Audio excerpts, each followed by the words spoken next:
Hi friends, ఇప్పుడు మా ఇంట్లో సాయంత్రం ఏం కూర అంటే ఇంకా పొద్దుగాల చేసిన పప్పు ఉందండి, కొద్దిగా గట్టిపప్పు చేసిన. ఇంకా ఇక్కడ కొంచెం మసాలా కూర ఉంది, మసాలా కూర ఉన్నది. మళ్ళీ ఇక్కడ కరాబెట్ ఎక్కడ చూపిదా పచ్చి పులుసు చేసిన ఫ్రెండ్స్. ఇగో పచ్చి పులుసు చేసిన, మళ్ళీ ఇగో అన్నం వండిన వేడివేడిగా. ఇక్కడ అన్నం వండేసిన వేడివేడిగా. ఇక ఇప్పుడు తిన్నికైతే అనుకున్నా, మీరు తిన్నరా లేదా ఫ్రెండ్స్?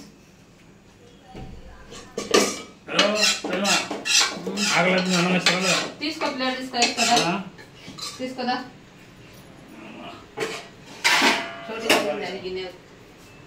మేమైతే ఇప్పుడు అన్నం తినుకున్నాం ఫ్రెండ్స్. మీరు తర్వాత తింటారా బేటా? మా పిల్లలు, మా చిన్నమ్మ అయితే మైదాకి వేసుకున్నది. మేంది పదా చోటి ఖాళీ ఇద్దరా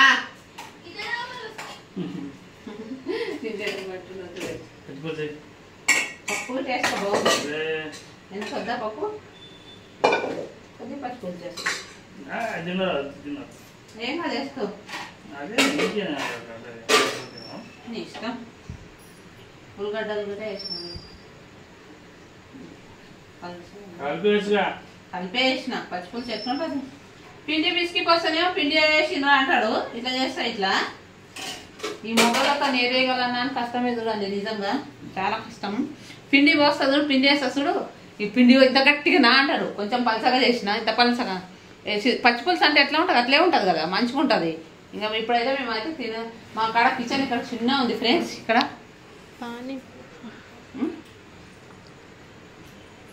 నీళ్ళు ఇవ్వాలి బెట్ట. మీ నాన్నకు షొంబై ఆడుంది పెద్దది.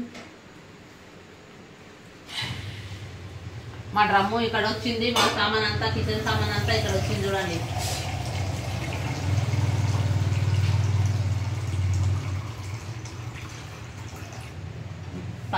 चल मैं चला इसी सामने चल सकते ना, पता है क्या नहीं ना. మాకైతే ఈ రోజు అయిందండి. సామాన్ అంతా చదువుకోం అయిపోయింది, నిన్ననే అయిపోయింది అనుకో. ఇంకా బట్టలు ఒకటి ఉతకాలి, ఇంకా సామాన్ అయిపోయింది. కానీ కొంచెం చిన్నగా ఏం లేదు ఫ్రెండ్స్, చదువుకుంటాం. మాకైతే సరిపోతుంది, తక్కువ కిరాయి ఉంది, బాగానే ఉంది. నీళ్ళు గిట్టు ఉండే 2 ట్యాంకీలు ఉండే, ఒకటి ఓనర్ వాళ్ళు, ఒకటి ఎవరు ఎక్కలేరు. ఓనర్ వాళ్ళు కింద ఉండరు, మేము ఫస్ట్ పొజిషన్లో ఉన్నాము. ఇంకా పైన ఖాళీగానే ఉంది, 2 ట్యాంకీలు ఉన్నాయి. వాళ్ళకొకటి మాకొకటి, ఇంకా సరిపోయిందండి. లేదనుకో మేము ఆడైతే 2 నెలలు ఎంత లుక్సాన్ అయినామంటే అది మాకే తెలుసు అండి. నిజంగా అంత లుక్సాన్ అయిపోయినాము. 35,000 అప్పు చేసినాం ఫస్ట్ సారి ఇంటి కోసమే. ఇంకేదైతే సరిపోయింది మా మేన. ఇప్పుడు మా చిన్న అమ్మాయిది ఫీజు కట్టాలి, 6 నెలల ఫీజు ఉంది. ఎందుకంటే మేము ఆ ఇండ్ల కిరాయి కట్టడానికనే సరిపోయింది చూడండి, ఫీజు కట్టాలి. ఇంకా మా బాబుది కాలేజ్కు చూస్తున్నాం. మా పెద్ద కూతురు అయితే నాంపల్లి గవర్నమెంట్ కాలేజ్కి వెళ్తుంది. ఈసారి అయితే అక్కడనే వెళ్తుంది. ఇంకా మా చిన్న పాపనేమో ఇప్పుడు 8 వెళ్ళి 9లో పడుతుంది. ఇంకా అనేది ఒకటి కట్టేది ఉంటుంది ఫీజులు. ఇంకా మా బాబుది అయితే చూస్తున్నాం, గవర్నమెంట్ కోతాడా మరి ప్రైవేట్ కోతాడా ఏదో ఇంకా పక్కా కావాలేదు. మా బాబుది పక్కా ఎక్కడ పోతాడో తెలియదు. గవర్నమెంట్ కన్నా చూస్తున్నాము, గవర్నమెంట్ చూస్తున్నాం, ఇక్కడ చూస్తున్నాం. 2 దగ్గర ఉంటే బాగుంటుందని.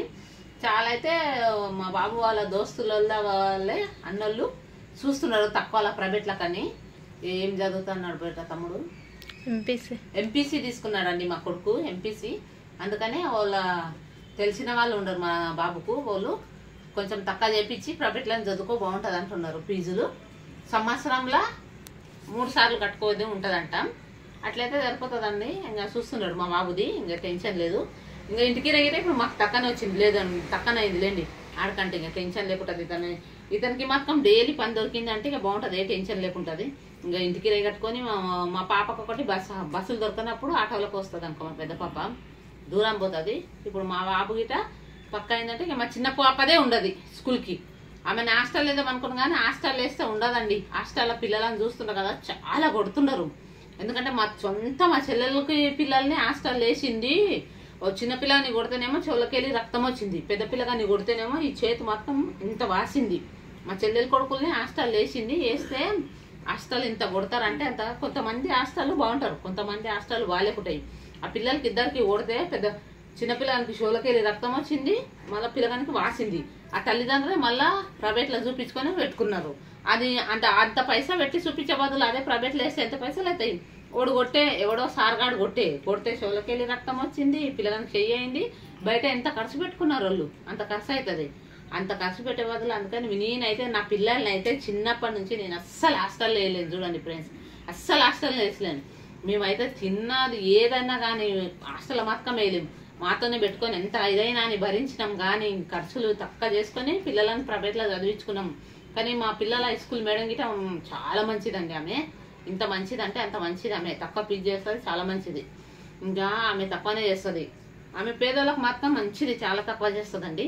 ఇంకా ఆనే చదివినాం. ఇప్పుడు మా పాప అది ఉంది కట్టేస్తానంటే నేను అందుకని మా పిల్లల్ని అస్సలు హాస్టల్ ఇప్పుడు గిట నేను మా చిన్నమ్మ హాస్టల్ పోతా అంటది, కానీ మనమే కొంచెం తిరుగుతే దోస్తులు ఎంబడి. అందుకని మనం ఇదే ఇప్పుడు స్కూల్ 10th వరకు చదివిందంటే ఇంకేం లే, ఆమె డ్యూటీ పార్లర్ నేర్చుకో అని చెప్తా. డ్యూటీ పార్లర్ నేర్చుకుంటుంది, మైదాకులా వేసుకొని డ్యూటీ పార్లర్లో పని చేసుకుంటుంది. ఇక మా చిన్న కూతురు 10 చదవాలి, ఇంకా 2 సంవత్సరాలు చదవాలి. చదివినాక డ్యూటీ పార్లర్ నేర్చుకోబెట్ట అని చెప్తా. అప్పటిదాకా ఇక మనమే ఆమెను ఇంట్లో మంచిగా ఒప్పజెప్పో ఏదో చదివియాలి.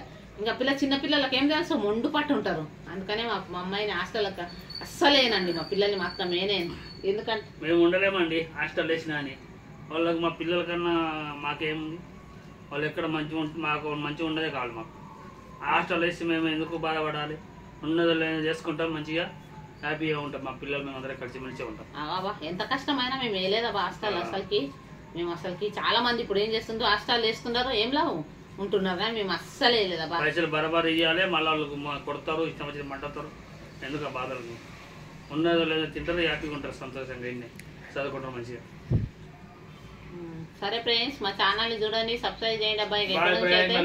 ఇంకా నేనైతే పెడతానే ఉంటాగా, మా ఇల్లు చిన్న ఎట్లా నడిచి చేసి పెడతానే ఉంటా. సరేనా, బాయ్. బాయ్.